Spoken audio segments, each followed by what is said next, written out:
Hello and welcome to Language of the Soul podcast. I'm your host, Dominic Domingo. And I'm your co-host, Virginia Grenier.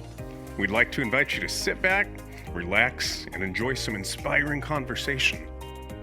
Here at Language of the Soul, we know that life is story. Individually, we're the products of the stories we tell about ourselves. Culture is the amalgamation of the stories we weave about the human condition. Here's the thing. Individually and collectively, we can write our own story. Thanks for tuning in and joining in the march toward human potential.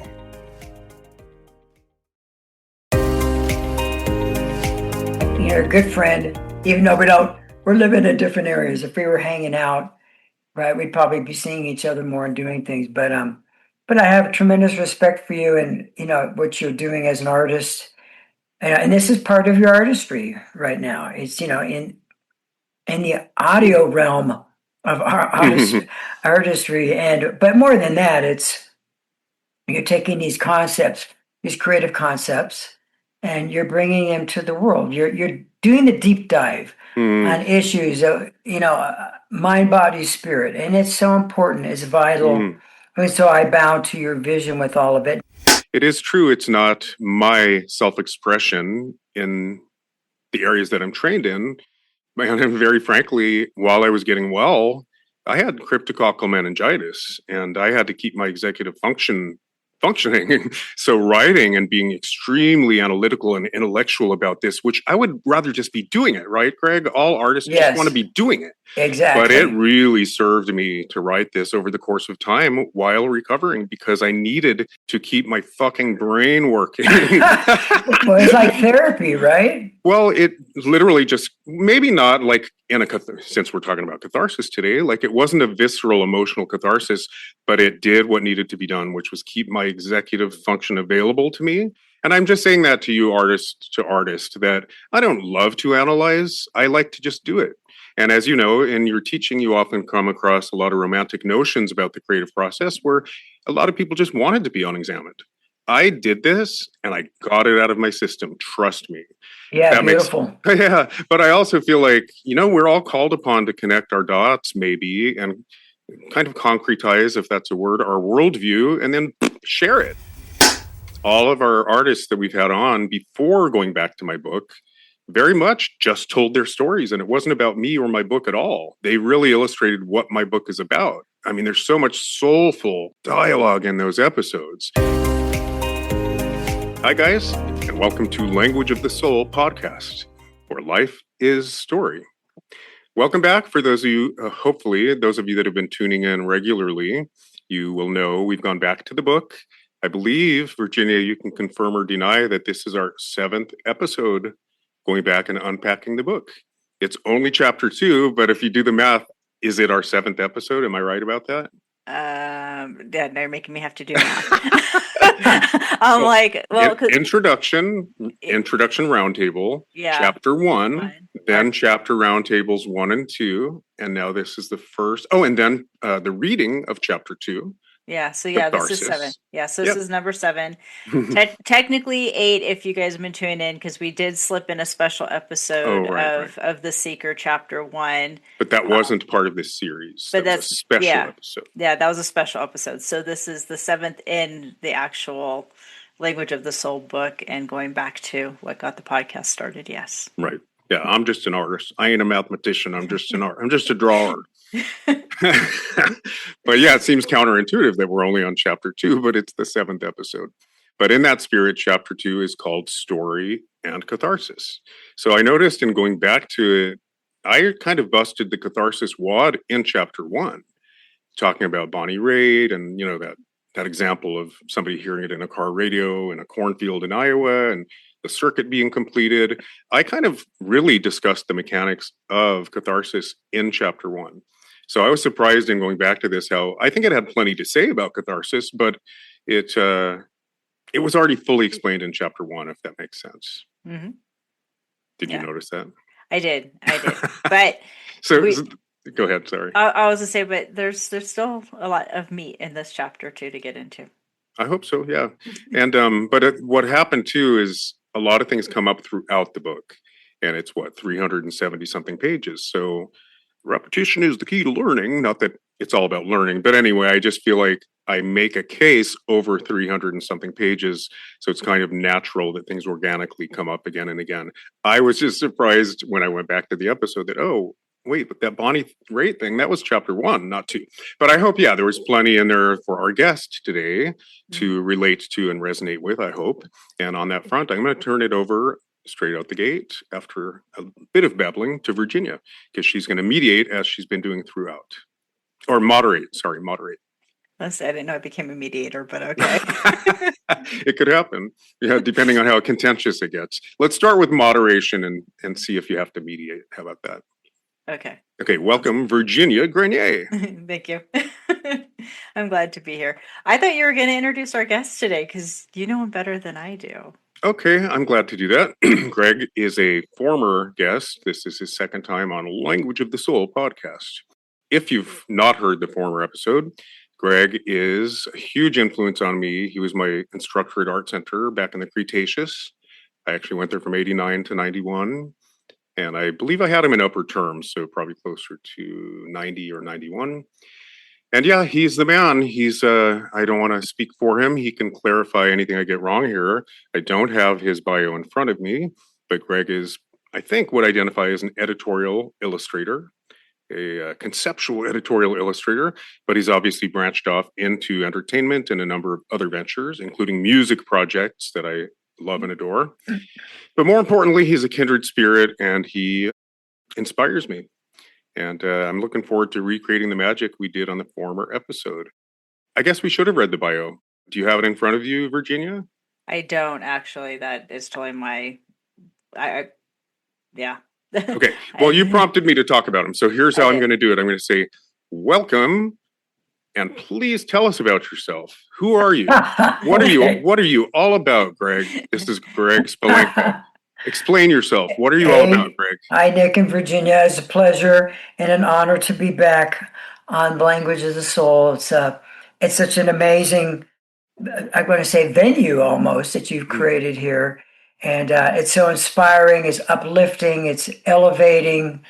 It's something everyone can learn something from. It's lovely. So yes, I'm Greg Spalenka, and believe it or not, at one point I was Nick's teacher at Art Center College of Design, way back then. So I'm one of the old guard, I guess you could say. But and you're correct. Yes, I was a concept illustrator, editorial illustrator for many years, decades. I still do some illustration, concept designer in film. And now I would say it really is, the focus is really more on my own personal projects, but pulling together everything that I love, from story to art to film to music, pulling them all together in different capacities. And ultimately, like you, with the goal of inspiring people in different manners, different ways. I think your work moves people. Mm-hmm. You know what I mean? Yes, inspires, but it's so viscerally moving. So yeah, I'm excited about your personal projects. Well, thank you. Well, yeah, and thanks for including me on the one. Or do you want to talk about it yet, or is it not ready? I know we can talk. We can talk more about it a little bit later. But the one thing I am sort of, I do love that you have me on this specific chapter. Storytelling, producing catharsis, right? I mean, the word catharsis, under itself, it's interesting. It's like catharsis is part of our lives every day. It's like getting up in the morning, a catharsis. Absolutely. Even brushing your teeth can be a catharsis. Right. I mean, there can be like a million separate little moments throughout the day that can be cathartic, because it's like part of our evolution. I love that. And how we see moments, how we pick up on the presence of something that's happening in our lives, and throughout all the senses, and then beyond the senses, right? I mean, your ideas, your thought forms, your paradigm. All of it, exactly. And how every little part can become a story, too, which is fascinating. So it's I think it's a perfect it's a great chapter in the book. And so I think it's perfect for us to be talking about it now. I'm so glad to hear you say that. I was reading it, as I said, I went back to it and I was like, is that the right one to attach Greg to? Is he going to have anything to say? So that so reassures me. But I agree with you 100% that it's kind of a renewal. It's a baptism, a renewal. We got to have our catharses every single day.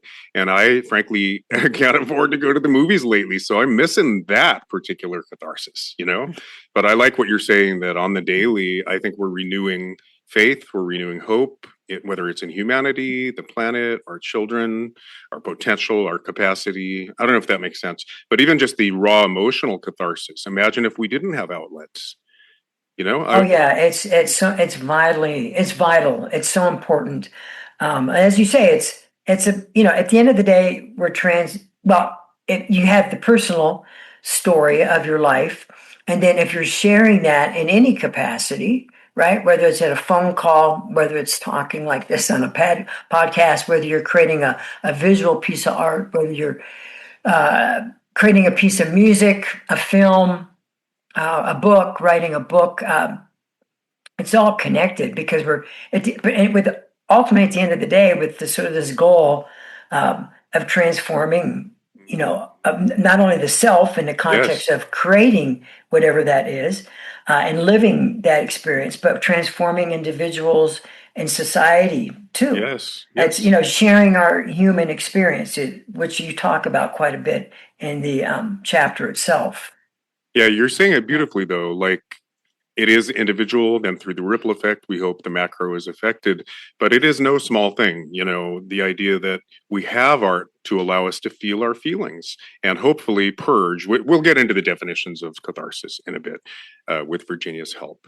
Yeah, I was gonna say, you guys are like just totally opening up my beginning. We're going there. Yeah, so I'm gonna narrow down what I was gonna say, because you guys already talked around a lot. So just to take our listeners really quick, if you haven't, go back to the intro, go back to chapter 1.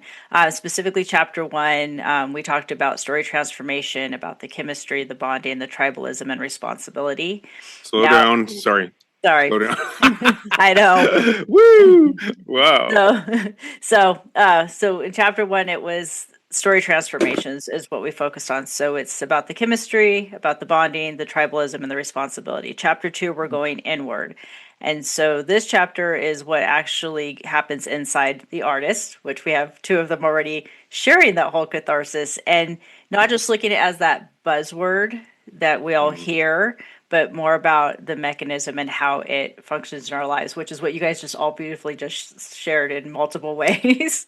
Mm-hmm. And so going to the beginning of this chapter and opening it up, we're going to be questioning some of the things that we think we already understand. And one of the things that I noticed at the beginning of this chapter was I was thinking in my mind, because I am not an artist, I draw stick people. You're a writer. You're an artist, and you express yourself through your writing. My writing is through the written word. It is. Greg, I have a question for Greg. I'm sorry. Yeah, go ahead. Greg, when people say I can't draw a straight line, do you say what I say, which is neither can I? Literally. That's a great response. I'll have to remember that. Okay, you can have it. Just leave a quarter on the nightstand. You know what I mean? Well, if they say that, then I say, well, then your talent lies elsewhere. Yeah. Because it's not necessarily about drawing a straight line or a curved line or drawing a stick figure. It's beyond all that. It's really, and this is why I love that I'm a part of this segment, because when you talk about it, it's all about an inside out job at the end of the day, right? Mm-hmm. In living, in just our lives. Mm-hmm. And then creation, of course, is all about coming from that place. So being authentic, right? Having a sense and know thyself, and who are you at the end of the day, really? And knowing that you're coming from that place, and it's not just some knee-jerk reaction, to something you'd heard before, or just repeating somebody else's opinion. That it's your perception of things. And as we know, we have all of our senses, right? all the five senses, but then we have the senses that go beyond that. And if you want to get into that, to the senses of like your intuition, you have your mind, but you also got those other invisible, mysterious, you want to call them like radars of intelligence that are within us, and only we can perceive them that way. If however you're connected to source, you want to call it God or spirit, but that deeper tech. Deeper Everybody talks about AI these days, and it's taking over the world, and and all these different capacities, right? But I don't know. Maybe we'll get into that later. But I say, the tech you have inside yourself is even more amazing. beautiful. So, Yeah. but yeah, so it's I don't know. Did I make any sense there? Absolutely. You did. And I'm going to have you guys both hold your thoughts, because Greg was starting to touch into where I was going to go with that. So the question Okay. was always coming up for me was, as I was as I started this chapter, was what is art? In my mind, like what is art? What does it mean, right? And so early in the chapter, Nick, you push back against that the rigid categories of art. You distinguish between art and general creativity. And you even cite Oxford's definition of art. And I'm just going to shorten this a little bit, but you start off with the expression or application of human creativity, skill, and imagination. And then you go into producing works to be appreciated primarily for their beauty or emotional power. And then you resist the idea that art is limited by what academics define as beautiful or emotionally powerful. So this is where my question was going as I was going through that section is, when you say art is appreciated primarily for its beauty and emotional power, I'm wondering if you could expand on what that means, the emotional power part of art, which is where I feel like Greg was starting to go to in that whole, it goes beyond just what you can draw, straight lines, curved lines, what you're seeing, color, combinations, like that part. So the question is, how do I define art? What is the emotional power behind art? Like what is that when you talk about that? Well, I'm going to let Greg Okay. take this, but quickly, I understand your question because I did push back on the silly dictionary definitions of art. And I put several, by the way. It wasn't just Oxford. But yeah, they're all limited. And the pushback you're referring to is I immediately said, well, strangely, I find very utilitarian crafts, like a really well sculpted spoon, right? Like Brian Thompson, one of our former guests, whittles spoons. And I find utilitarian, like walking wood sculpture, I guess that's aesthetic, but I find utilitarian innovations the most beautiful.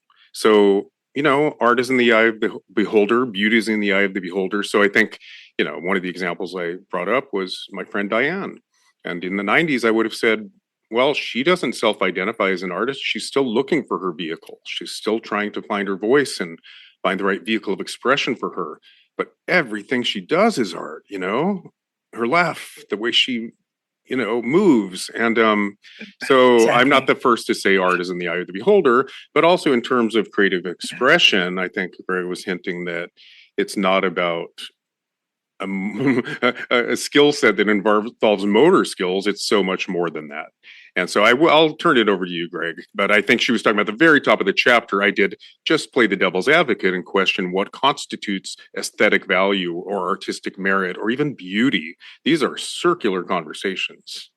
Well, I agree with you that, beauty is in the eye of the beholder, ultimately. I like to say also perception is an act of creation, right? So our view of reality is based on our experiences, and then also how we view the world through the lens of our biases. Yeah. Those are things that, we grow up. Our family, is a big influence on that. Our friends, our relatives, you can keep going outward into your community, your city, your state, your country, your planet. What planet are you living on? Essentially. So those perceptions can be wide ranging.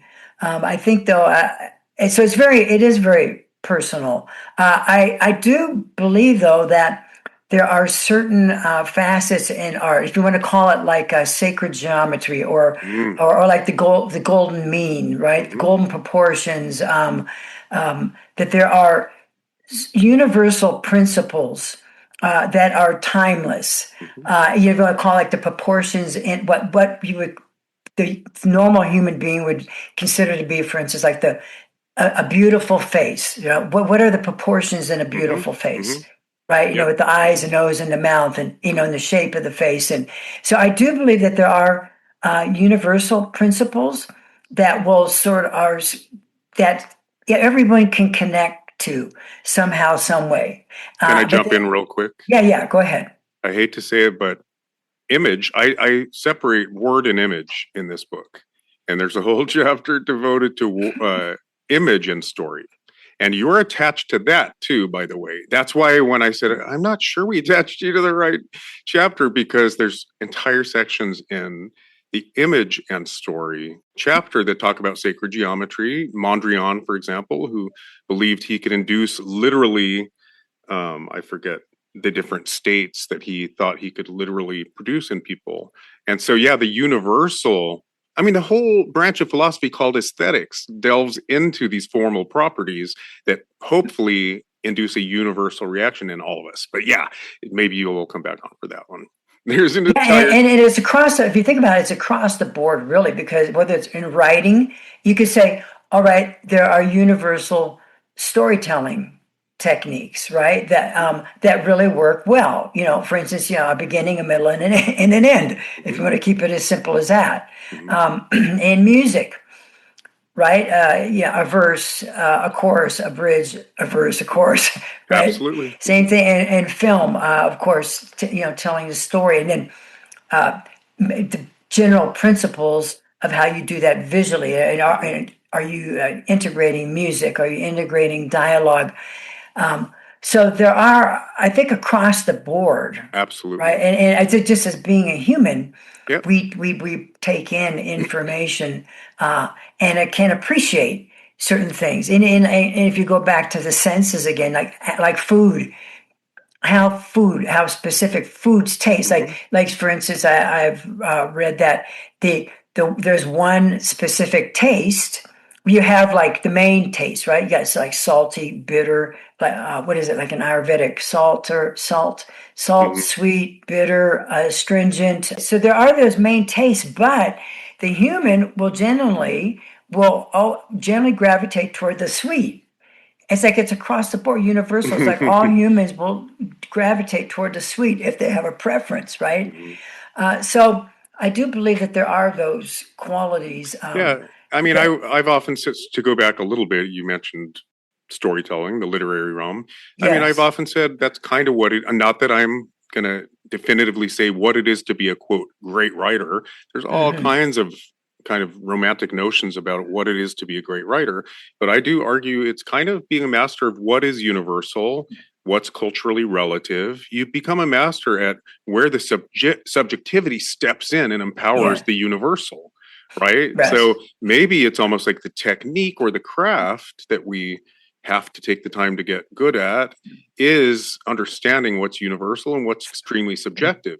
But then you let all that go, and the power lies in being Tori Amos, who just does a stream of consciousness with her lyrics, and you actually don't know what the fuck she's talking about, but it resonates and moves you because it transcends. So the subjective, I think, is where the power lies, but understanding the mechanics of the universal, the way we're wired, if that makes sense. Yes, exactly. And so, so there are universal, but then the beautiful and the most powerful part of the individual, if you want to call it the personal voice, is that you then are perceiving things sometimes in ways that are very different than everybody else. And that's the power in art. Throughout all of the different contexts of art, is that you then bring that personal perspective to the planet in a way that maybe has not ever been done. Yes. Well, that's kind of what I was saying in the green room about I got this book out of my system because I felt it was my personal contribution, the dots that only I subjectively would connect. And yes, we're all being called it because I was I had my brush with death. So I felt very much Yes. called upon to not just leave a legacy, that's ego, but to contribute to our collective evolution, just that. But I think we're all being called upon to connect our own personal dots and share that. Well, Yeah, I think that's beautiful. Oh, I'm sorry. Go ahead. I was gonna say what I think I'm hearing from both of you too is it's that art is less about the medium that is being used, and it's more about how we each can feel it viscerally and in our subjective way of understanding to bring that interconnectedness. In response to that, and something that was said a moment ago, sorry, Virginia, I know we're way off track, but actually, this is the idea. Greg said we'd be in the moment, we'd be organic, and I We're love going it. with the flow. Well, some good stuff's coming up though. And so, Virginia, you might remember, on this podcast, by the way, the beauty of getting so many perspectives is you're hearing people talk about not just their personal catharses, I don't know if that's a word, but their relationship with craft. Yes, their journey toward finding their voice, then connecting it with a sense of purpose. Almost everybody has had that come to Jesus moment that put purpose on the front burner. And so hearing all the people talk about that journey, one thing that keeps coming up, at least in listening to you, Greg, is this idea of the universal versus your subjective contribution. We had a very academic, I would say elitist writer who had very strong opinions about what constitutes merit, which is a horrible word, right? And that's artistic integrity, literary value, and all of that. And she really resisted the whole concept of the hero's journey or anything. Oh, how interesting. To do with comparative religion. That's cool. Well, you got to respect it. She said, that's just her. another. Yeah, sure. She said that's just another tool of the patriarchy to. but you can still put that. You can still use the same principles with the heroine. I didn't take the time to explain that, but her premise was that it's a tool of the patriarchy to silence voices, and in the context of colonialism, it's absolutely true. We've also had a Harvard literature professor come on and talk about this idea of those who are colonized being able to finally tell their stories after being marginalized, ostracized, silenced, and erased. So I see it as a tapestry, and all threads in that tapestry have value to the collective in terms of our march toward potential and capacity. So it's fascinating the different relationships people have with universality versus subjectivity. She would say there is no such thing as universality. And she went on and on about how an academic would say, oh, you need to ground all your writing in a strong sense of place. And she's like, what about all the people that are displaced? Like she has an argument for everything. Yeah. But that's cool. I mean, and that's the beautiful part of dialogue and discourse is and discussion, right? Yeah, but the beauty not about arguing is you're discussing these different issues and you never know. What I walked away with is that's absolutely in keeping with the spirit of our podcast, because the idea is everybody has a story. We're all called upon to tell that story. Exactly. And so now that certain people are able to tell their stories, yes, in the context of patriarchy and colonialism, that is a good thing, Yeah. Well, there's always been issues of power, as we know. I mean, this is forever and ever, right? It's a manifestation of this planet.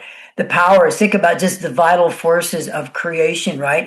In a planet, or the creation of a sun, that there's going to always be these power struggles in there. And what comes to the surface, what is ultimately manifested, are they good ideas? Are they not good ideas?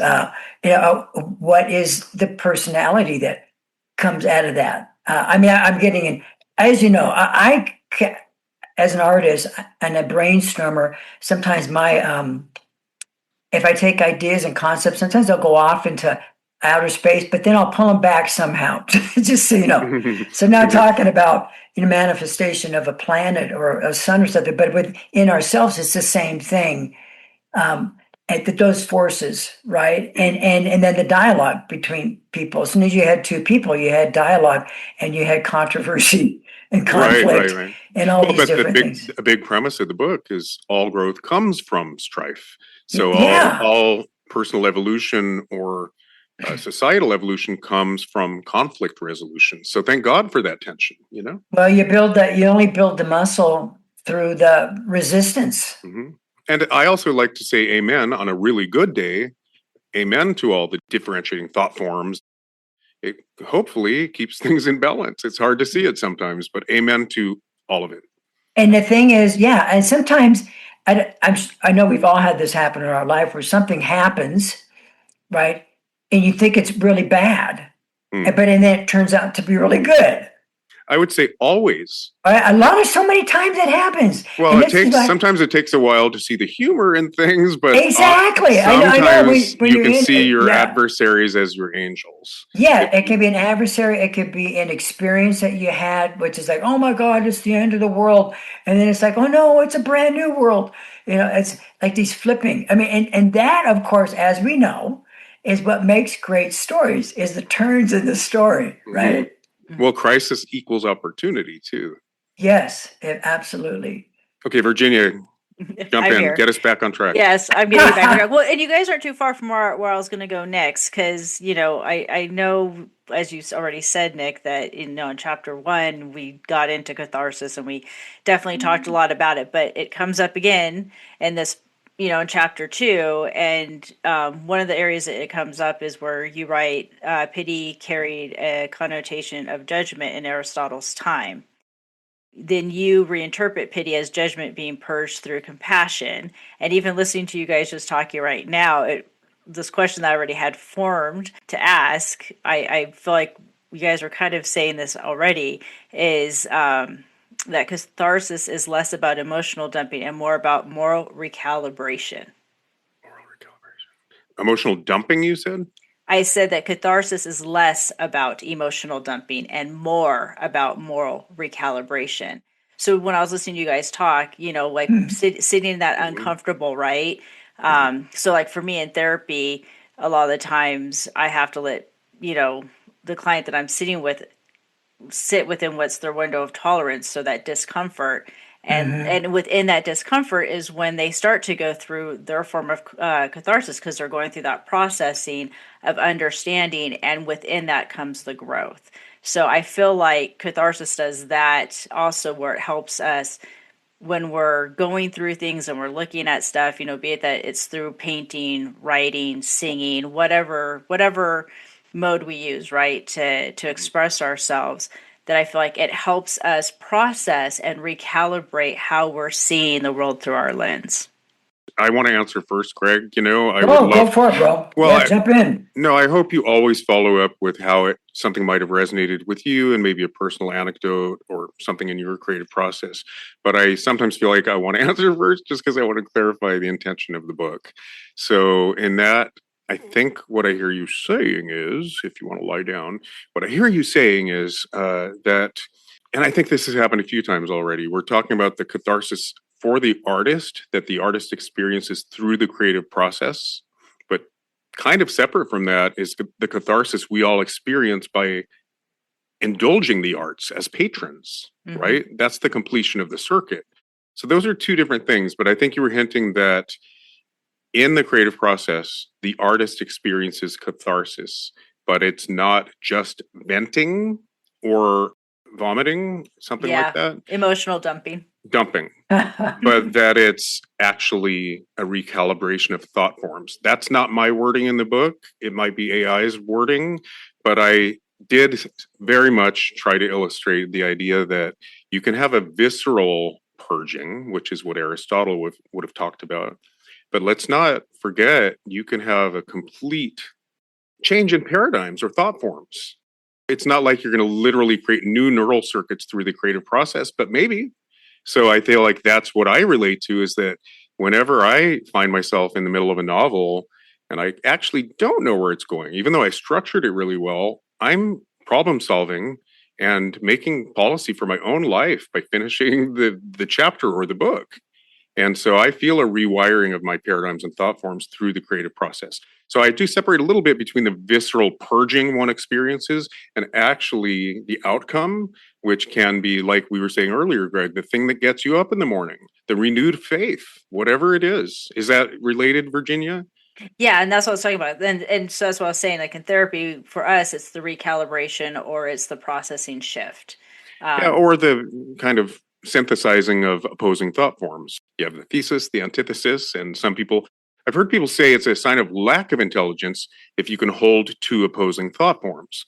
I'm the complete opposite. I think if you have convergent thinking skills and you can converge ideas and be judicious and understand contradictions and the gray area, that's a sign of sophistication in my book. But I think a lot of people, use art to synthesize opposing thought forms. And that's the conflict resolution we talk about in story. Yeah. And I've never heard somebody think that the intelligent part about having two different thought forms, because for me, and I'd love to have you jump in on this, Greg, is you can have two truths that are completely opposite of each other at the same time. I do use that a lot where I'm like, this happened and this is also true too.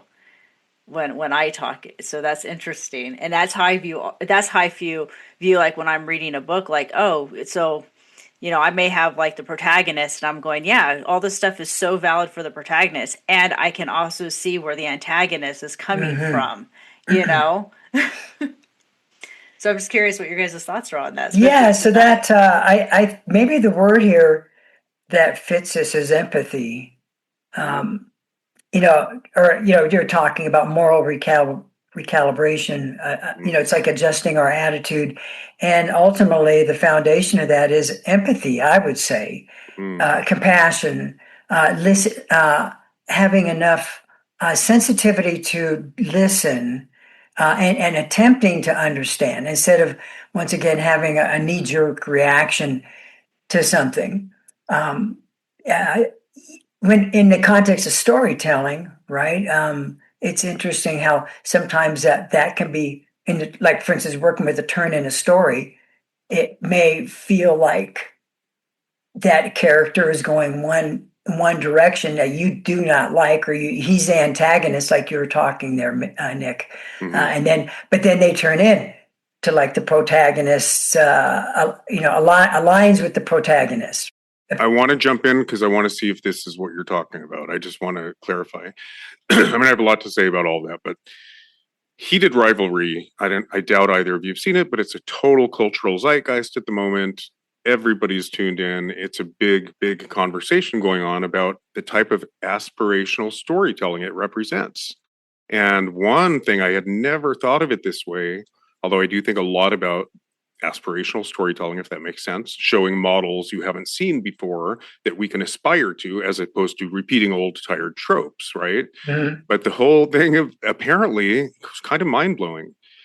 It's about two hockey players that are in love, and of course they face all the same, homophobic attitudes, but especially in sports, and yes. But every step of the way, you think it's going to go south. You think the mom's not going to do well when he unintentionally outs himself, but it's all about, compassion and empathy, and it takes the relationship to a new level. And then when the one guy, all the other hockey players are bringing their partners down on the field after the win, and this is a very real thing. My friend Sarah Tuaolo was one of the first NFL players to come out, and he said the worst part was not being able to have my partner come down on the field and celebrate. And anyway, and in Heated Rivalry, the hockey player calls his lover down and comes out publicly by making out with him on the ice. And, it was a really beautiful, wow. It was a beautiful scene where they show everybody around the world watching it on TV and their jaws drop, but it was triumphant. And anyway, the whole idea is every step of the way, they take you by surprise, which is kind of what you're saying. It takes a turn you don't expect, but in a very aspirational way. And you walk away going, it's not reality, but wouldn't that be great? Well, the thing is, why not? It implants then that concept. This is the thing that's amazing with, or the power in great art, right? Is that it does connect to humanistic values, right? And it involves culture at the same time. So if it's really doing its job, and if that's what the artist is after, but it can, and to increase empathy on the planet now, especially, oh my God, what a concept, right? Yeah, more compassion, please. Seems kind of neat. Yeah, it seems kind of needed peace, right now. Please. Yeah, right. Actually, in another chapter of the book, I very much go into, there are studies that show not so much reading commercial fiction, but literary fiction, of course, the outcome is empathy and compassion. It's tolerance for the other, because you're exposed, if children read enough, they're exposed to cultures they might not otherwise have access to. But just the act of investing in the want or need of a protagonist and then hanging in there for however many pages, invested in their goal, and hopefully they're relatable enough to where you identify with them, that alone creates compassion. Let's bring reading back. That is my point. Bring reading back, please. I'll also add that I know, because I'm a meditator, and from a spiritual component, so you have story, which will take you on these journeys to explain or to help us understand specific concepts, different narratives. But in the context of like meditation, it's really, the goal is to remain neutral, in the context of your perceptions of things, so as not to get pulled, toward one way or another, or like being like tossed on the waves of the ocean, in the storm of an ocean, is to be calm in the center of that, be the ocean, right? Instead, and so with that, detachment is, I don't love that word. So the point being that with that is that by doing that, you are then able to spark your empathy and your compassion, because it allows you to then see both sides. You're able to see the entire picture, which is so it just expands the breadth of our awareness, right? And it helps us to connect and understand things better. I would say meditation quiets the mental chatter. It literally quiets the reverie.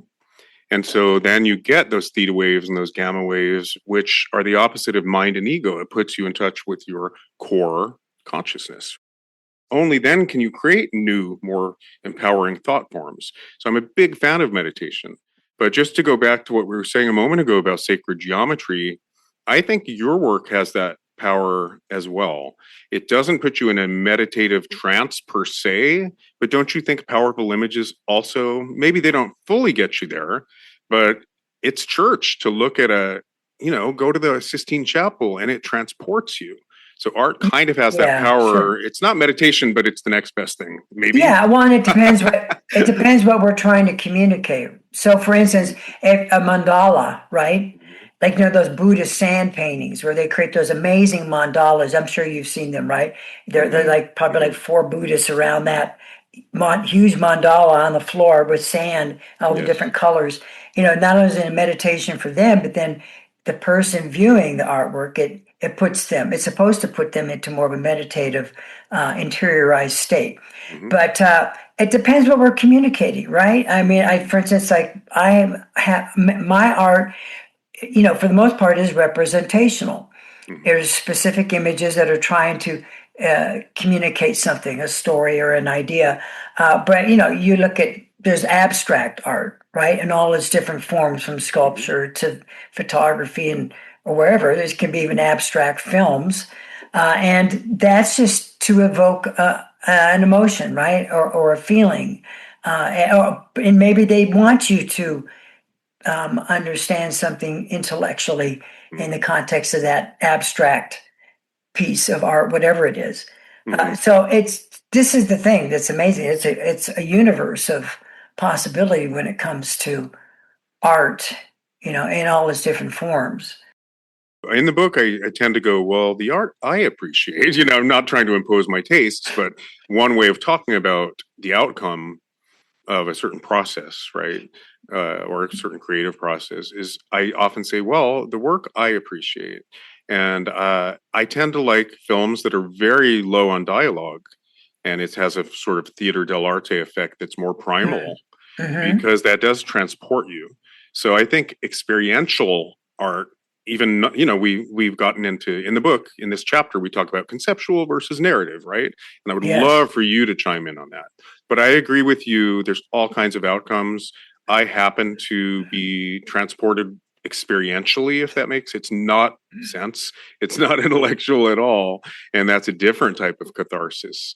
When you're transported and something ineffable is communicated, that's better than being preached to, right? And some circles would say anything didactic at all has no place in art. That's propaganda.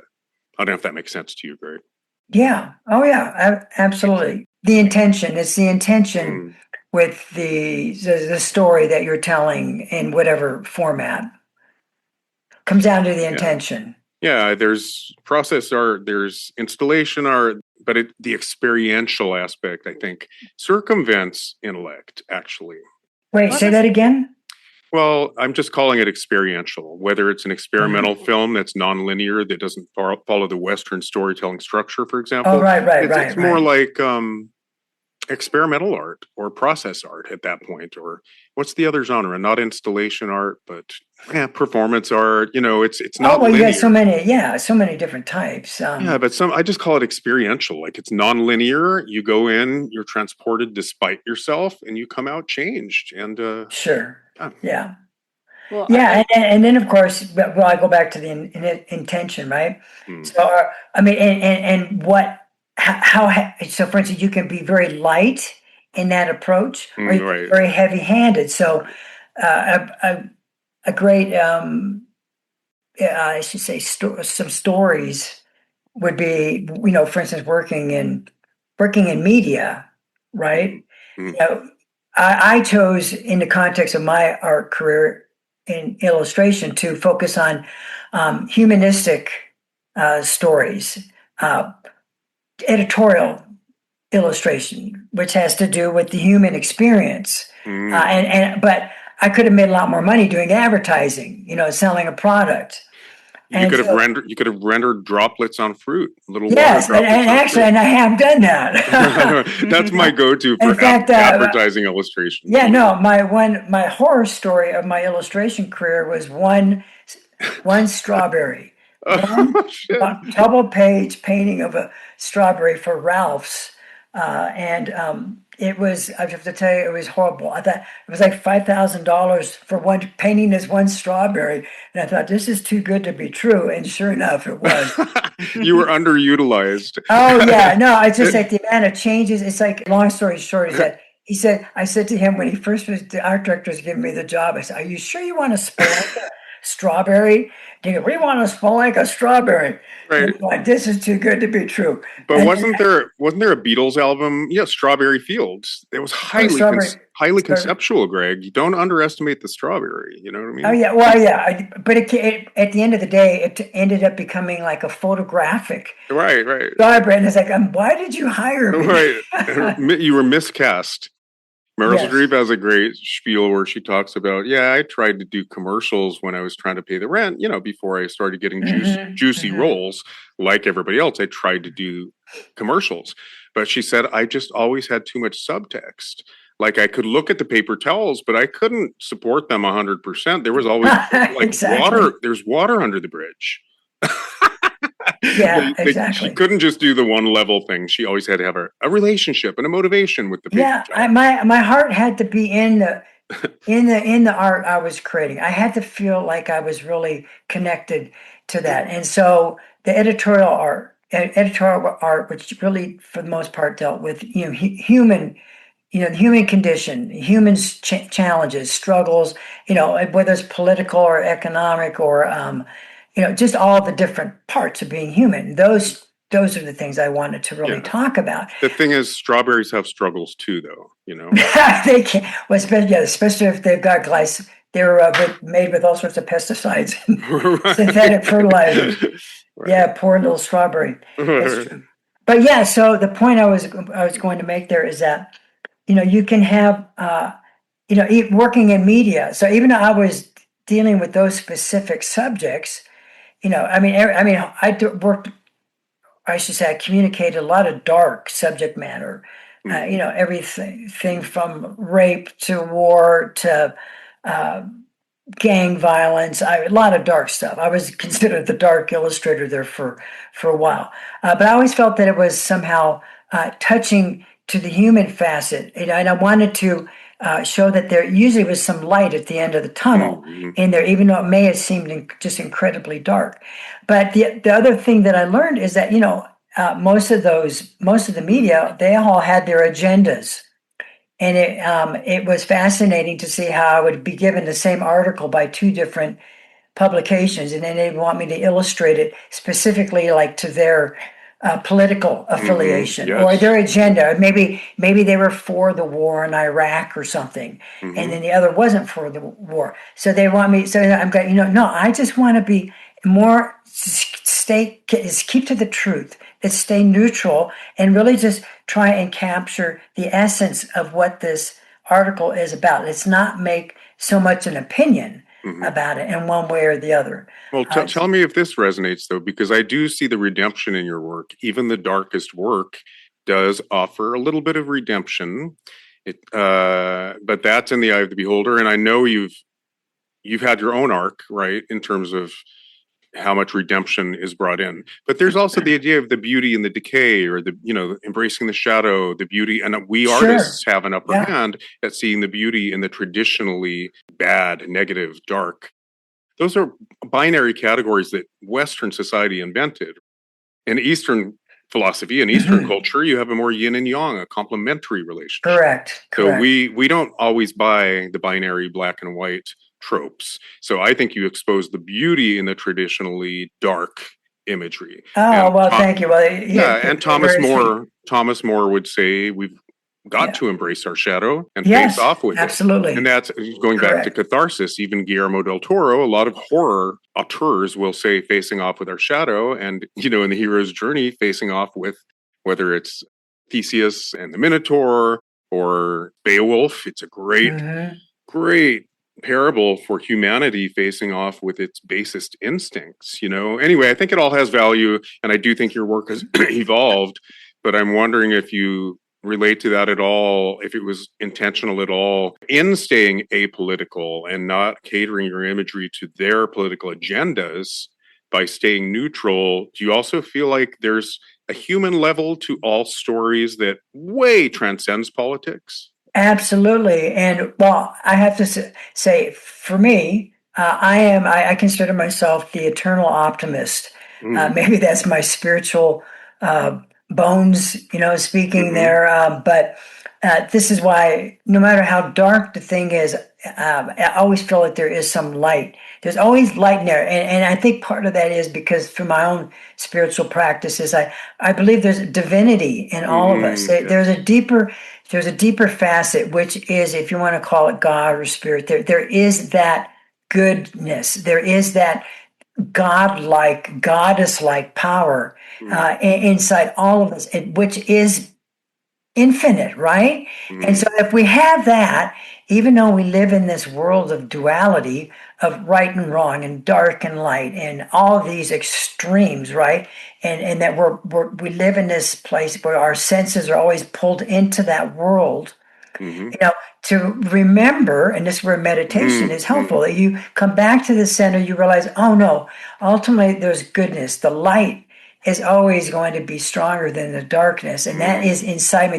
That's the core of who I am.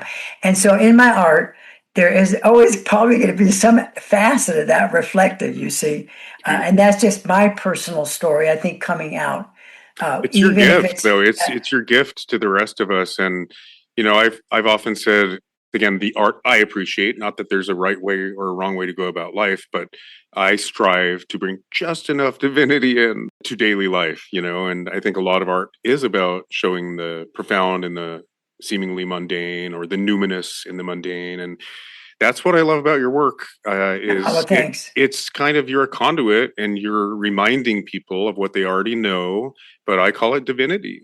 Perfect. That's beautiful. I have a premise that we're not meant to live in that space all day, every day. We need it in glimpses, small glimpses that sustain us. Yeah, I mean, I tell you, for me, it's my foundation, and it keeps me sane. It keeps me moving forward. It keeps me, like I said, the eternal optimist. This is why no matter what happens, I know that somehow, some way, up until death, when I'm out of here and this physical body is thrown off, I throw off this mortal coil, I know through my meditations there's something else going on there. And that there's a continuation, there's an evolution of that. We're all sort of indestructible, but we don't know it, because we're in this physical reality.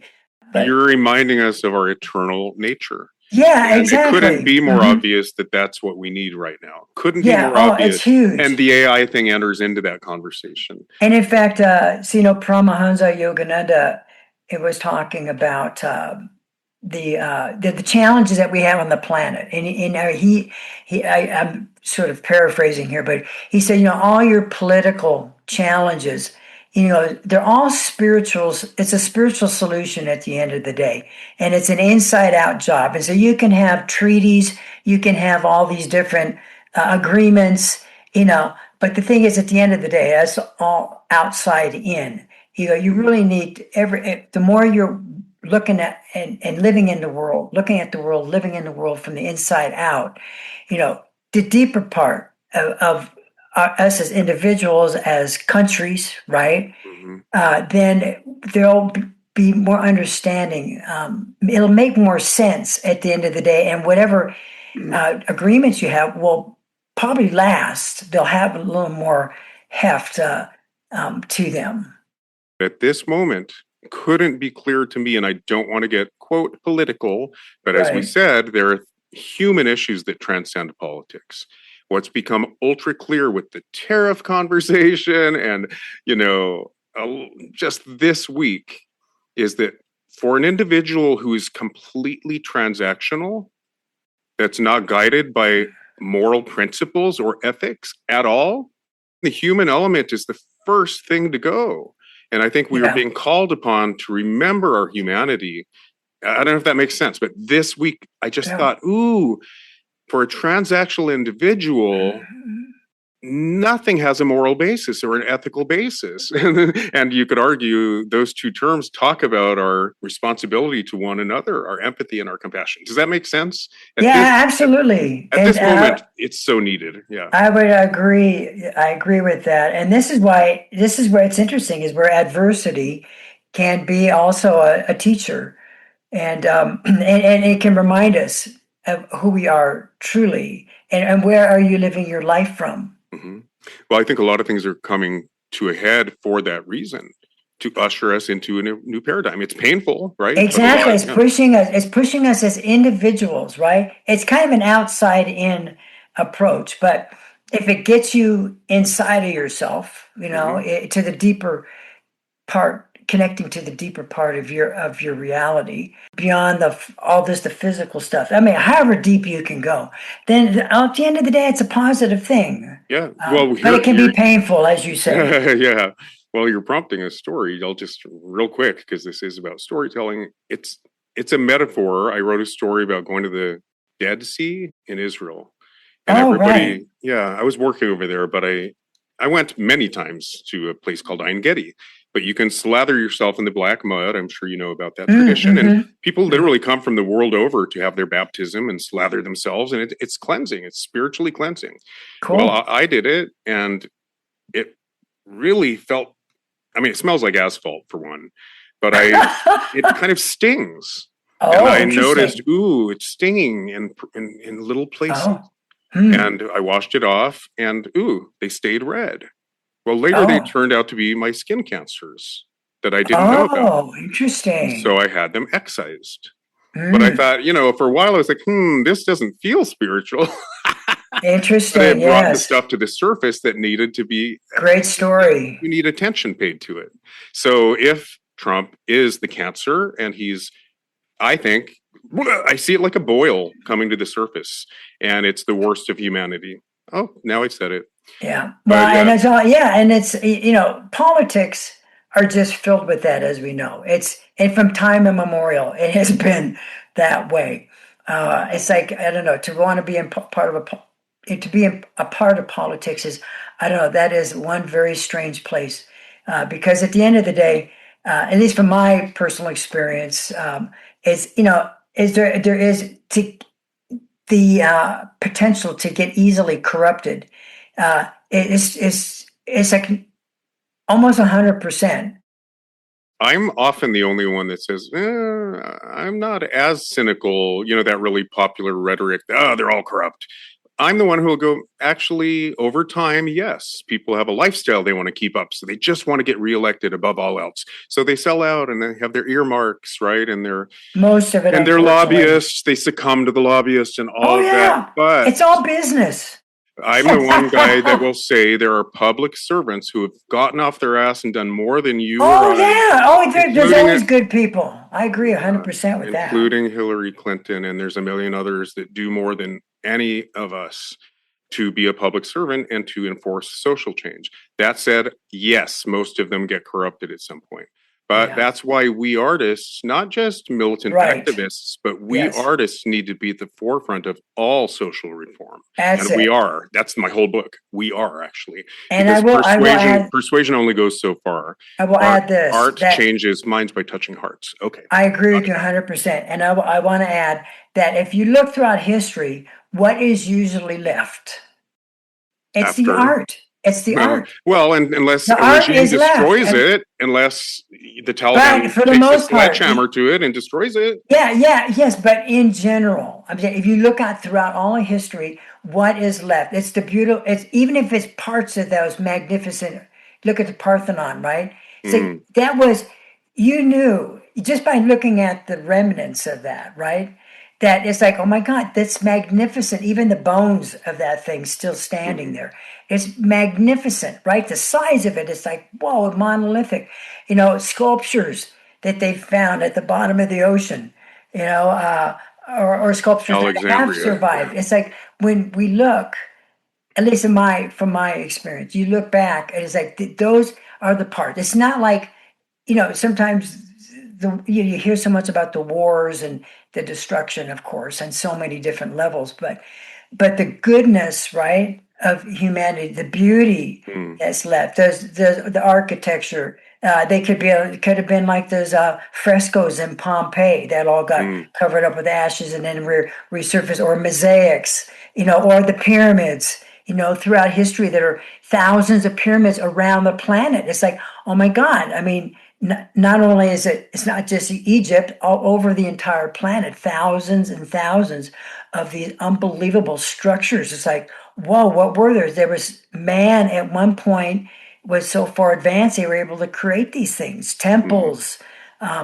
So that's what, for me, it gives me hope, right? And that's where I believe that art has such a, I'm trying to look for, what's the better word than, you know, power. It's a strength, you know, and even in our own little way, you know, when we're gone, our physical bodies are gone, whatever we leave, if we really feel it's important, I do believe it's important that we do it, because then we are gone. You don't know how that's going to still touch somebody.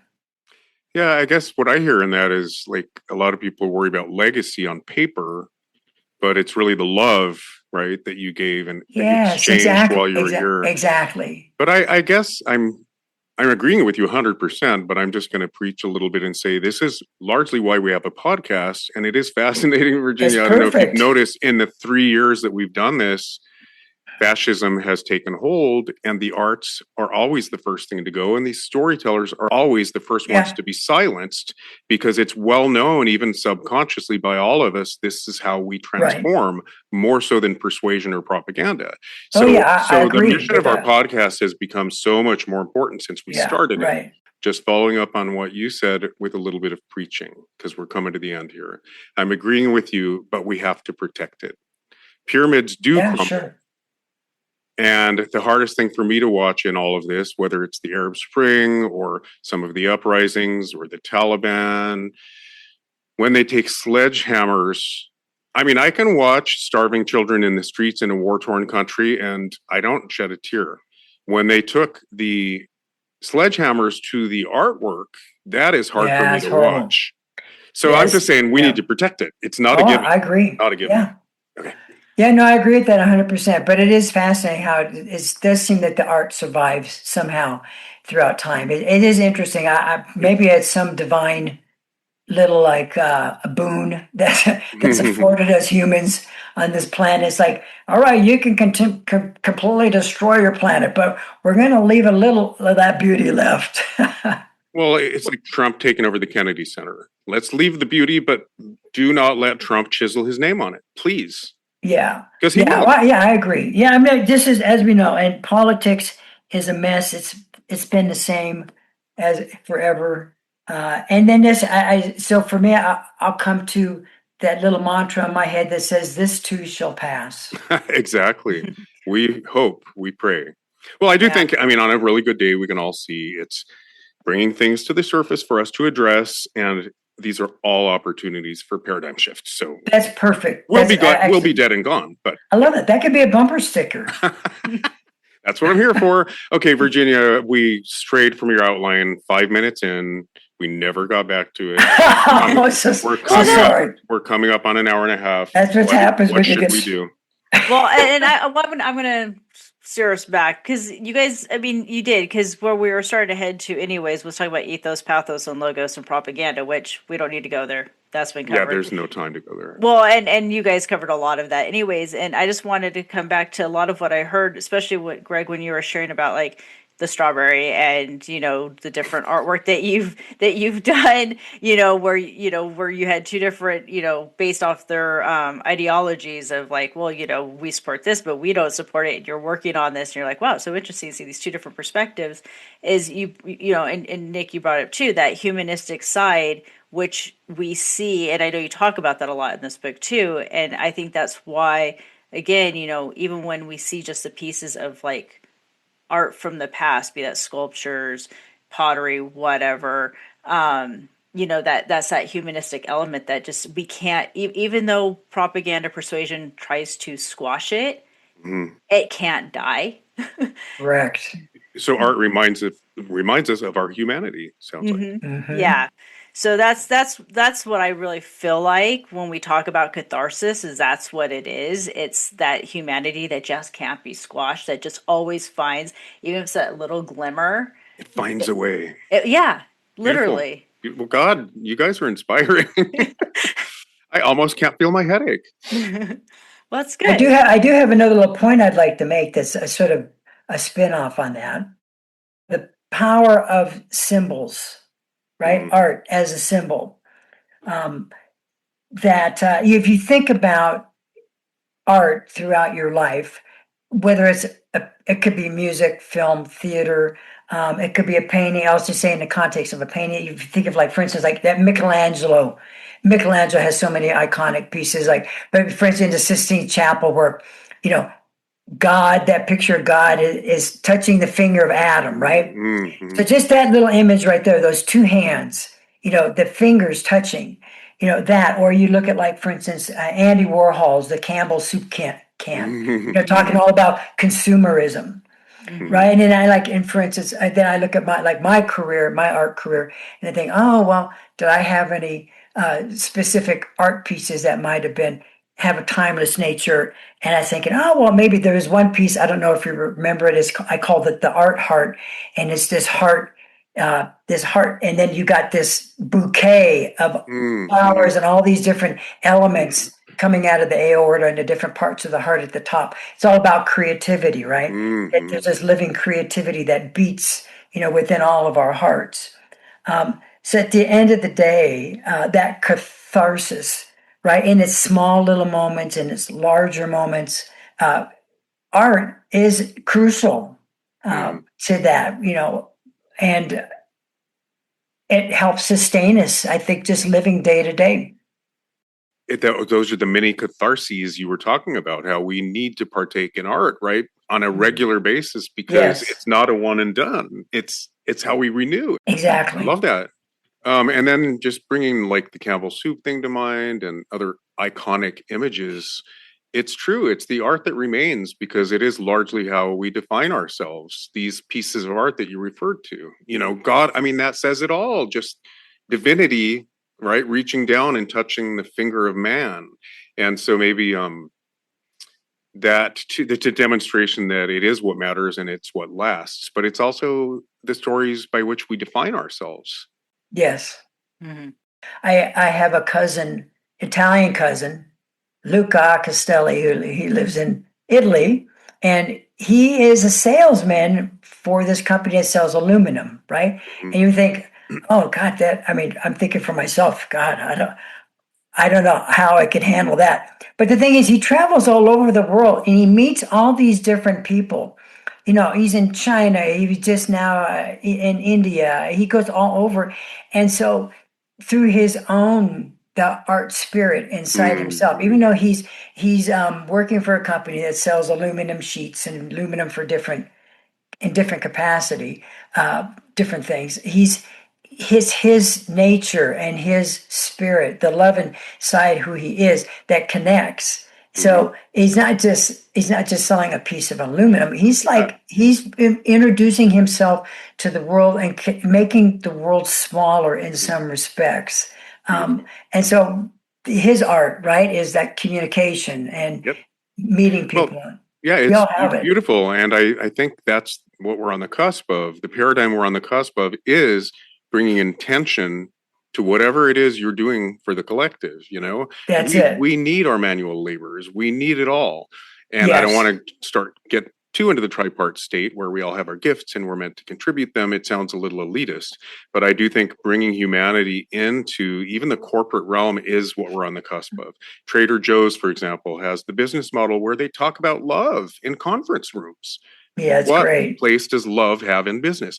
Oh, I don't know. Maybe it's everything A Christmas Carol taught us, everything Dickens taught us through the Scrooge. We're finally putting some of that into practice. And then Marianne Williamson talking about not ruling, but governing with love in mind. That's very new. And I think that's where we're headed. It's huge. It's so important. And catharsis, love is probably the ultimate catharsis, right? Explain that. I don't know. But getting into that, well, I would agree with you if this is what you mean, how in every moment, a miracle is a shift from fear to love. And so most transactional people, like we were saying, are operating out of complete fear with every decision. Yes. It takes a miracle to shift to a place of love. And that's the intention we're talking about. So in every moment, we have the power to do that. Yeah. Even just getting up in the morning, right? It's like, oh, damn. Oh, it's another day. Or it's like, oh, yeah. All right. It's another day. Yeah, it sounds so corny, but it's everything. Like choosing to see the world through the eyes of love is a daily commitment, right? Absolutely. Yes. And so it is a bit of a workout too, because we have to remind us, especially if you're in pain, if you're depressed, if you're in physical pain, it could be debilitating. Like you're a perfect example. You've got a headache through this entire interview here, and yet you've been very uplifted and uplifting and loving, and your insights are coming through as you've transcended it. It's a beautiful thing. Thank you for saying that. And for our listeners, remember, life is story, and we can get our hands in the clay, individually and collectively. We can tell a new story. See you next time.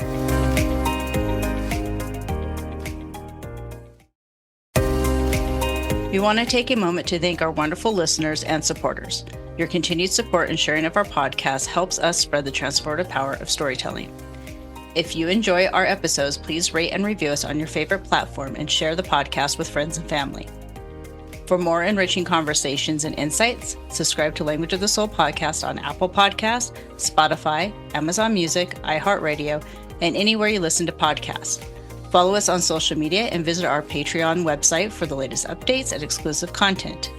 Your support helps us continue to bring these important stories to life. If you'd like to support us further, consider joining our Patreon community for exclusive content and donation options.